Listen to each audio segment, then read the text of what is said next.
വിൽപ്പനയ്ക്കായി എത്തിച്ച 9.5 കിലോഗ്രാം കഞ്ചാവ് കൈവശം വെച്ച് സൂക്ഷിച്ച കേസിൽ ഒഡീഷ സ്വദേശിക്ക് 5 വർഷം കഠിന തടവും 50,000 രൂപ പിഴയും കോടതി വിധിച്ചു. ഒഡീഷ സ്വദേശി അജിത് കുമാർ പ്രധാനിയാണ് മൂവാറ്റുപുഴ അഡീഷണൽ സെഷൻസ് കോടതി ജഡ്ജി KN ഹരികുമാർ ശിക്ഷിച്ചത്. പ്രോസിക്യൂഷന് വേണ്ടി additional public prosecutor KS Jyothikumar ഹാജരായി. വിൽപ്പനയ്ക്കായി 9.5 കിലോഗ്രാം കഞ്ചാവ് കൈവശം സൂക്ഷിച്ച കേസിൽ ഒഡീഷ സ്വദേശിക്ക് 5 വർഷം കഠിന തടവും 50,000 രൂപ പിഴയും ശിക്ഷ വിധിച്ച് കോടതി. ഒഡീഷ സ്വദേശി അജിത് കുമാർ പ്രധാനിയാണ് മൂവാറ്റുപുഴ അഡീഷണൽ സെഷൻസ് കോടതി ജഡ്ജി KN ഹരികുമാർ ശിക്ഷിച്ചത്. പിഴ അടച്ചില്ലെങ്കിൽ 6 മാസം കൂടി അധിക തടവ് അനുഭവിക്കണം. 2022 മാർച്ച് 13 കേസിനാസ്പദമായ സംഭവം.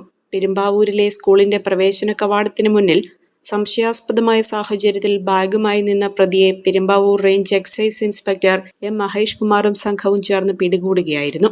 തുടർന്ന് നടത്തിയ പരിശോധനയിലാണ് ബാഗിൽ നിന്നും 9 കിലോ 860 ഗ്രാം ഉണക്ക കഞ്ചാവ് കണ്ടെടുത്തത്.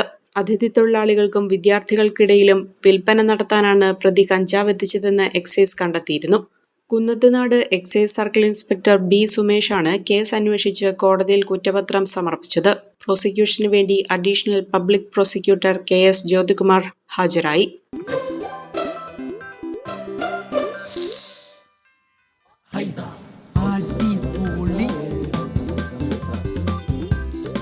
ഹൈസ കറി പൗഡർ ഉണ്ടെങ്കിൽ ഏത് പെണ്ണിനും നല്ല കൈപുണ്യമുള്ള വീട്ടമ്മയാകാം.